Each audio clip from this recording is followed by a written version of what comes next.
통찰명상 8. 정견함으로 보게 되는 것. 심신현상조차 오온 색수상행식의 활동임을 철저하게 보는 것이 정견입니다. 그러다 보면 어느 순간 호련히 존재 방식이 거꾸로 뒤집히는 때가 옵니다. 즉 과거엔 내 심신이 나였고 무엇을 하더라도 주체 자리에 있었습니다. 하지만 정견을 계속해 나가면 문득 나와 내 마음까지 구성하고 있는 더 본질적인 진료인 바탕이 확연히 드러나게 됩니다. 그것은 의식조차 나타나고 돌아가는 존재를 유지하는 생명자리입니다. 이 자리가 드러나면 심신조차 여기선 객체이자 대상이 됩니다. 생명이라 하여 죽음에 대비되는 상대 개념으로 생각하시면 안 됩니다. 이 말뜻은 우주조차 창조하고 있게 하는 무한한 생명장을 말합니다. 이 자리는 영원한 생명의 자리로 탄생과 죽음조차 이 위에서 꿈꾸듯 일어납니다. 비유컨대 풍경화가 있을 때 그림 속에선 가깝고 먼 풍경이 펼쳐지지만 실제로는 다 한 장의 종이 스크린 위에 존재하는 것처럼 이 세상과 내 심신 전체를 다같이 하나의 입체 그림 같은 현상으로 있게 하는 바탕 자리가 있다는 겁니다. 그래서 이 자리에선 전체가 다 하나로서 평면 사진처럼 펼쳐지고 인식됩니다.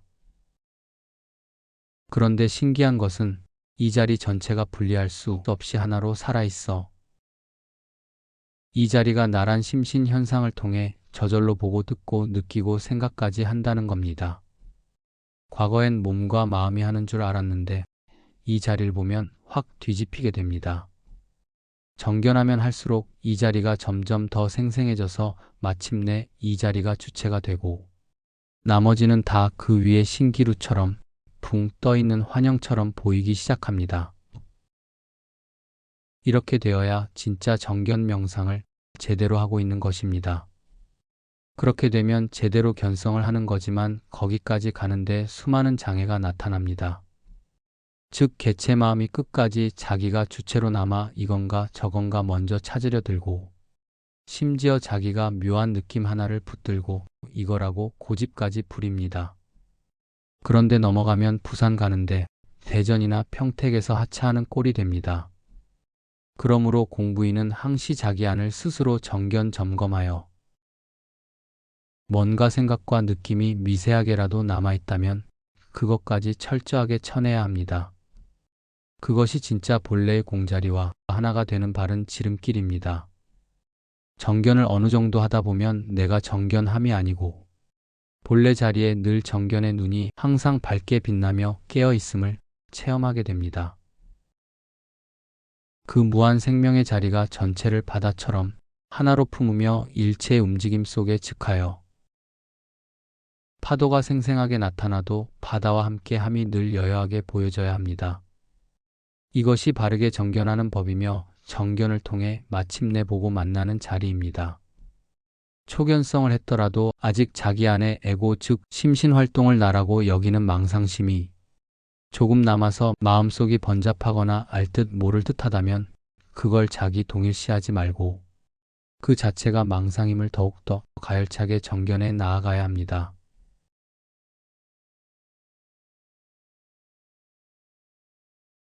통찰 명상 9. 색즉시공 공즉시색.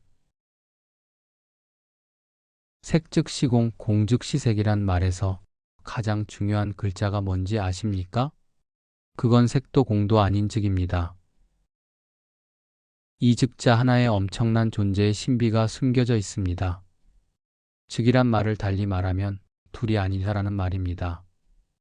그래서 색을 보면 신기루처럼 있지만 없는 것으로 보고 공을 보면 허공처럼 없지만 뭐로 현현할지 모르는 생명장으로 봐야 합니다. 색이 시간이 흘러 공이 되고 공이 시간이 흘러 다시 색이 됨이 아닙니다. 그냥 지금 이 자리에서 둘이 하나임을 볼 때 비로소 보이지 않던 본래 면목 자리가 호련히 드러나는 것입니다. 저는 그 자리를 생명장이라고 부르길 좋아합니다. 그것이 바로 진정한 참나이며 진짜 우리의 정체성입니다. 우리가 그토록 오랜 시간을 공부해도 깨닫기가 쉽지 않은 이유는 오직 하나, 내 아상과 어떤 생각과 관념 혹은 느낌으로 된 분별을 붙잡고 그것을 진리 혹은 참나라고 여기며 끝까지 버티고 남아있기 때문입니다. 우리는 끝없이 이 짓을 반복하고 있습니다. 그만큼 에고는 질깁니다. 하지만 끝까지 진리를 이루겠다는 서원을 가진 사람이라면 마침내 그런 에고의 아상을 쳐부숨으로써 도를 성취할 것입니다. 즉을 본 사람만이 진짜로 살아있는 공자리를 볼 수 있습니다. 그것이 바로 생사를 넘어서 있는 영원한 생명이며 그 어떤 상에도 떨어지지 않는 바른 안목을 가진 자로서 참다운 중도를 이룬 것입니다. 그러므로 색을 즉하여 색에 떨어지지 말고 공으로 보시고 공을 즉하면 공상에 떨어지지 말며 다시 잠재된 색으로 보십시오. 그것이 정견함이며 그를 통해 살아있는 생명의 근원 자리가 스스로 모습을 드러낼 것입니다. 통찰 명상 10. 시부도 바로보기. 시부도는 불교에서 깨달음이 성숙해지는 과정을 표현한 그림입니다. 시부도에서 가장 중요한 게 뭐냐고 물으면 대부분은 서로 알고 있습니다. 그래서 시부도라고 알고 있어요. 하지만 잘 살펴보면 시부도에 속아 나오는 그림은 5개밖에 안 됩니다. 반면 시부도에 한 번도 빠짐없이 나오는 것은 바로 동그라미입니다. 그래서 시부도에서 가장 중요한 것은 바로 이 자리인 것입니다. 자리는 대체 무엇을 뜻하는 것일까요? 간밤에 꿈도 없이 깊은 잠을 잘 때 당신은 어디에 무엇으로 있었습니까? 그 자리는 내가 있다거나 시공간이란 감각적 분별조차도 없는 자리입니다. 하지만 분명히 그 자리가 존재했기에 아침이면 의식이 솟아나고 어제의 그 정체성을 가진 나란 생명현상이 재발현되어 나타나 활동합니다. 도무지 어떤 것이라고 정의할 수는 없지만 내 생명조차도 품고 있으면서 일체를 잠재적으로 내재한 채 무견하게 있는 이 자리가 바로 공자리입니다. 아침에 아무 생각 없이 눈 떴을 때 이 공자리에 단지 의식만이 추가된 겁니다. 그래서 무념무상일 때에는 단지 의식이 두루 비추는 현상만 빼면 간밤에 꿈도 없이 일체가 다 정지해버린 그 자리와 본래 하나도 다를 바가 없습니다. 삶이란 마치 이 공자리 안에 생각, 느낌, 감정 등의 마음 활동이 벌이는 영화라고 할 수 있습니다. 내가 주연이고 관객, 감독도 결국 나 하나뿐입니다. 가족이나 타인들은 다 내가 있다고 분별함으로써 그 안에 의미를 갖고 들어와 있는 상념들이지 그들은 결코 내 자리의 주체가 아닙니다. 그런데 여기서 나란 생각, 느낌의 내용물에 집착하지 않고 공하게 본다면 대체 무슨 일이 일어날까요? 즉 한번 과감하게 나란 관념과 느낌을 빼버리고 내가 본래 없다고 보는 겁니다. 사실 갓난아기 땐 나란 관념이 없었습니다. 그래서 본래 무아란 것이지요. 그 대신 그냥 생명의 활동 현상만이 저절로 자리에서 솟아나왔습니다. 이것을 철저하게 보는 게 바로 부처님이 가르쳐 주신 오온 개공함을 보라는 정견법입니다. 피올라 마음학교에선 이 활동 현상을 매 순간 생멸하는 화살표라고 부릅니다. 우리는 태어나서 살아오는 동안 점점 더 본래의 자리로부터 생각, 감정, 느낌 등의 생명활동 현상으로 존재의 중심을 이동해 이제는 의식의 분별활동이 이날한 정체성 그 자체가 되어버렸습니다. 그래서 이 아닌 화살표가 내가 돼버렸습니다. 이제 화살표로 분별을 하지 않으면 나는 당황하며 어쩔 줄 몰라 합니다. 하지만 내가 태어나기 이전부터 스스로 존재했던 대생명의 공자리는 항상 여여한 채 지금 여기에 이대로 그대로 존재하고 있습니다. 단지 우리가 너무 의식활동의 중심을 오온활동 식스존에 두다 보니 잊어버렸을 뿐. 그래서 마음 공부란 것은 이런 존재의 중심이 분별활동에 치우친 것을 다시 공자리 쪽으로 바로잡는 과정입니다. 그 과정에서 필요해서 법이 등장하는 것이고 법은 그 목적이 수많은 분별의 내용물에서 깨어나서 본래부터 늘 있었던 자리를 발견하게 하는 데 있습니다. 그래서 15도의 망우존인 단계부터 소가 사라지는 것입니다. 소가 사라지지 않으면 본래의 공자리를 볼 수가 없을 뿐 아니라 오히려 그 법이란 소가 공자리를 가려서 영원히 볼 수가 없게 됩니다. 결국 15도가 그려진 목적은 본래 면목인 공자리를 찾게 하려는 것이지 소나 사람을 지키거나 그들이 깨달아서 뭔가를 갖고 유지하게 하려 함이 아님을 잘 보아야 합니다. 그러나 주의할 점은 이 자리가 살아있기에 화살표 활동도 그 자리로부터 솟아나오는 것이란 사실입니다. 고로 공자리와 화살표가 사실은 둘이 아니라는 점을 잊지 말아야 합니다. 그것을 15도는 마지막 단계인 반본환원과 입전수수에서 암시하고 있습니다.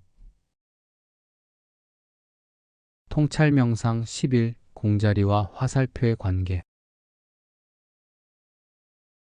불교와 피올라 마음학교에서 말하는 공자리란 대체 무엇일까요?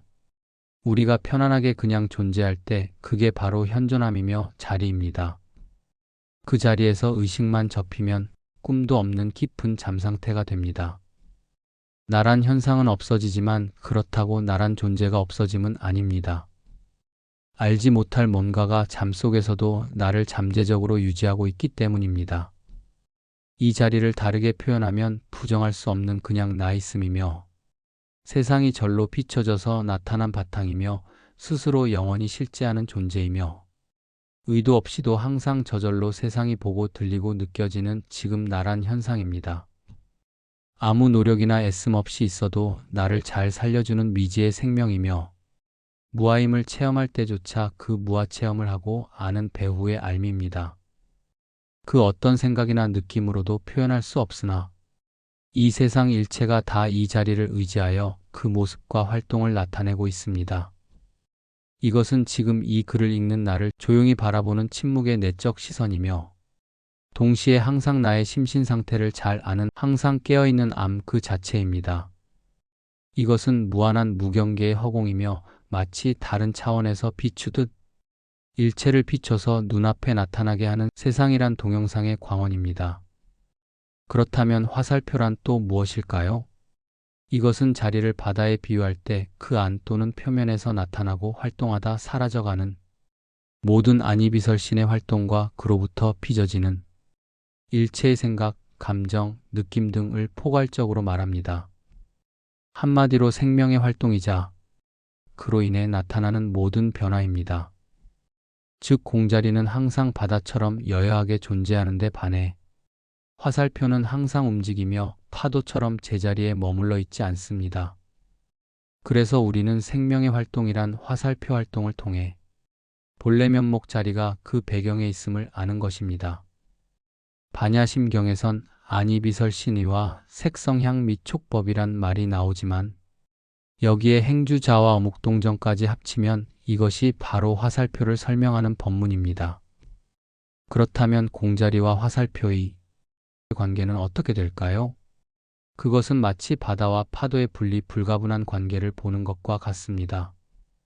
바다에서 먼 수평선을 바라보면 바다 전체 위주로 보이지만 눈앞에 초점을 맞추면 수없이 생멸하는 파도 현상이 주로 보이게 됩니다. 이와 같이 다만 바라보는 초점을 어디다 두느냐의 문제일 뿐입니다. 본질적으로 화살표는 바다가 살아있기에 활동하는 현상일 뿐입니다.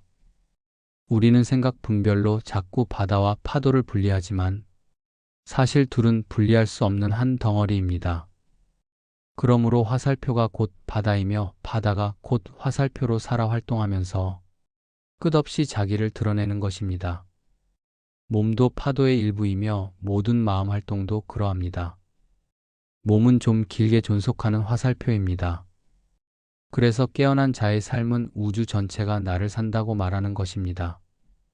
분수가 뿜어나올 때 물이 자기를 뿜어내는 게 아니고 보이지 않는 힘이 물을 뿜어져 나오게 하듯이 우리는 바로 그 보이지 않는 힘 그 자체입니다.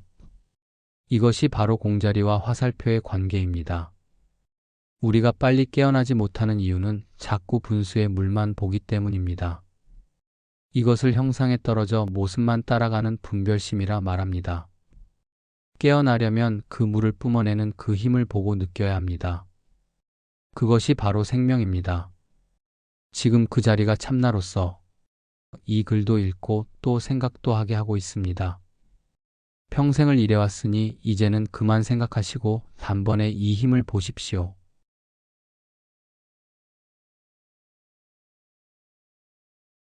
통찰 명상 12. 불교도 넘어서라. 생각하는 주체로 살지 않으면 누군가가 만든 생각의 틀 속에 갇혀 살게 됩니다. 대승불교가 분별하지 말라고 하니까 분별 안 한다는 분별 속에 다시 갇힌 사람이 많습니다. 목표에 미달한 사람에겐 앞으로 더 가라고 해야 하지만 목표를 지나쳐 온 사람에겐 되돌아가라 해야 합니다. 일체가 공하다 하니까 공이 종착점인 줄로 알지만 공은 색과 더불어 짝을 이루는 한 측면에 불과합니다. 진리 공부의 최종 목적은 일체로부터의 자유함이지 색이나 공 가운데 어느 한쪽만을 붙드는 게 아닙니다. 그동안 너무 색에 치우쳐 살아왔기에 먼저 공을 깨달아야 하지만 공이 된 후에는 다시 색을 자유롭게 재창조할 줄 알아야 합니다. 석가도 강을 건넜으면 뗏목을 버리라고 하셨습니다. 불교와 깨달음도 넘어서야 참다운 진리를 마주하게 됩니다. 아직 공이 되기도 먼 분에게는 말하긴 이른 소식 같지만 역발상의 눈도 갖춰야만 더 빨리 자유를 얻게 됩니다. 생각을 넘어서 그 이전 자리로 가는 게 공부라면 그 자리에서 더 멋진 생각을 창조할 줄 아는 게 색 공부입니다. 처음엔 불교의 가르침에 따라야 하지만 나중엔 그조차도 버려야 진정한 자유를 얻게 됩니다.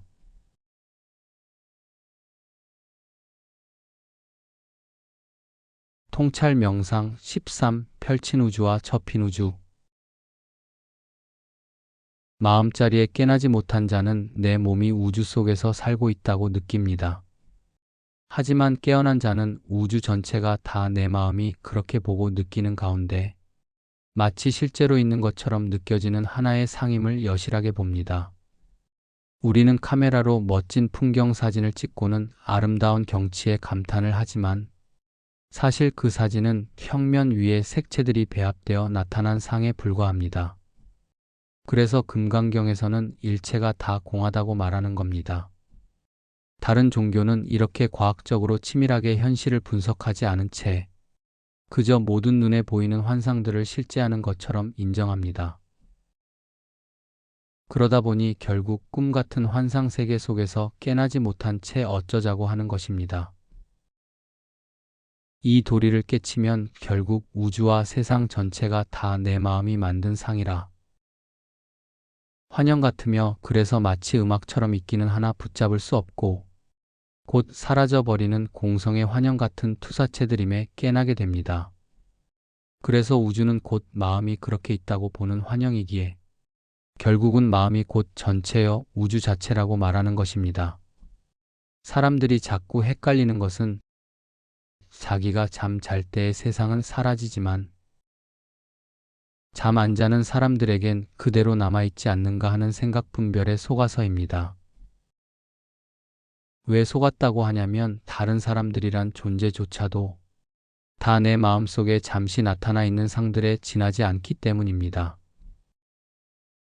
심지어 내 몸조차도 상에 불과하여 꿈속에선 내가 다른 몸을 갖고 활동합니다. 그것을 저는 펼친 우주와 접힌 우주란 말로 설명합니다. 즉 꿈도 없는 깊은 잠은 완전하게 접힌 우주입니다. 반대로 낮에 의식이 깨어 활동할 때 그것은 활짝 펼쳐진 우주 마음입니다. 즉 마음은 이렇게 고유의 스펙트럼을 가지고 상황과 조건에 따라 활짝 펼쳐지거나 비몽사몽일 때처럼 절반만 펼쳐지거나 혹은 완전히 접히기도 한다는 겁니다.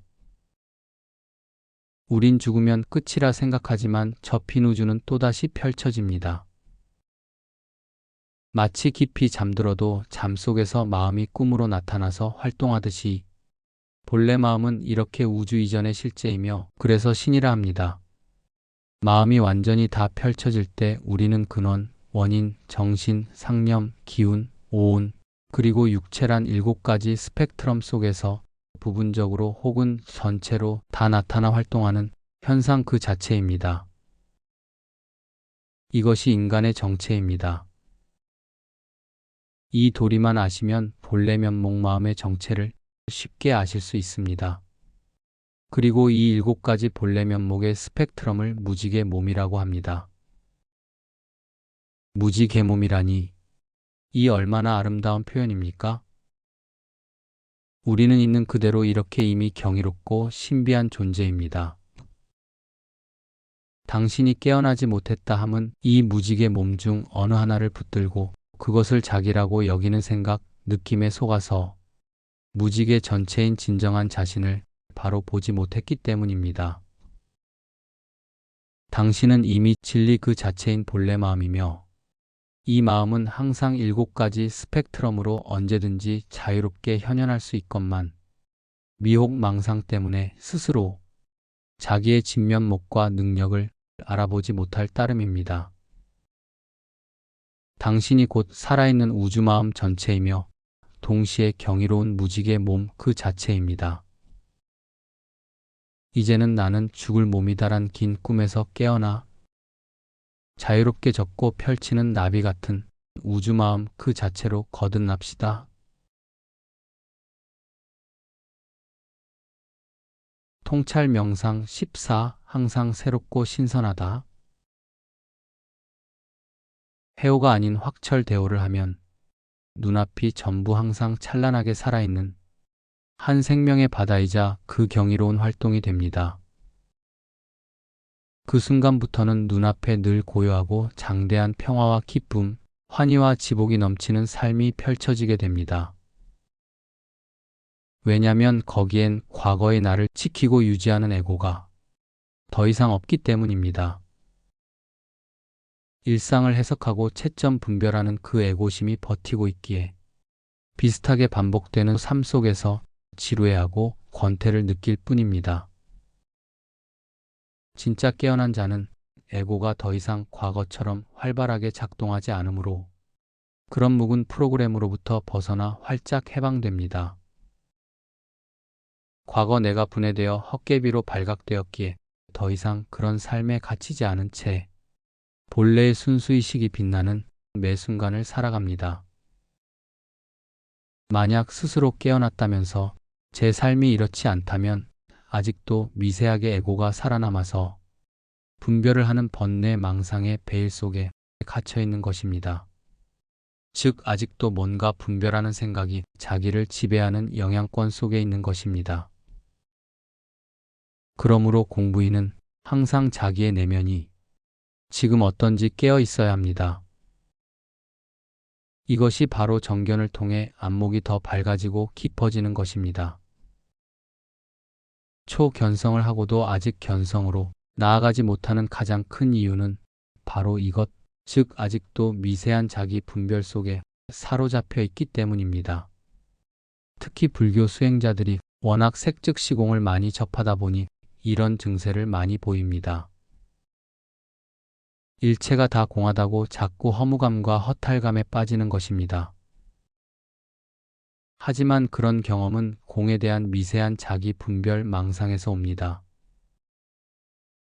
진짜 공이란 바로 지금 여기 눈앞에 펼쳐진 우주 세상 전체를 말합니다. 이 전체가 보이지 않지만 활발하게 살아있는 하나의 대생명 속에서 각각 자기 형상과 능력대로 자기만큼의 삶을 펼치는 이 삶 그대로가 공입니다. 그러므로 진짜 살아있는 공을 정견 체험한 분들은 더 이상 자기 생각 속에 사로잡혀서 공인이 무활한 추상적 개념에 속지 않습니다. 무활한 지금 나를 가리고 있는 온갖 분별 망상을 나로 삼지 말고 부정하라는 뜻일 뿐, 분별 망상조차 허용하는 그 배후의 대생명 자리까지 부정하는 건 아닙니다. 즉 공이나 무활한 개념들은 다 살아있는 참진리의 자리를 깨닫게 하기 위한 방편의 손가락일 뿐 그 글자의 개념적 의미가 진리인 것은 아닙니다. 미세한 자기 분별 생각에 속지 말고 늘 항상 깨어 있다면 삶은 그저 매 순간 항상 새롭고 신선한 가운데 투명하게 빛나는 생생한 마음놀이가 됩니다.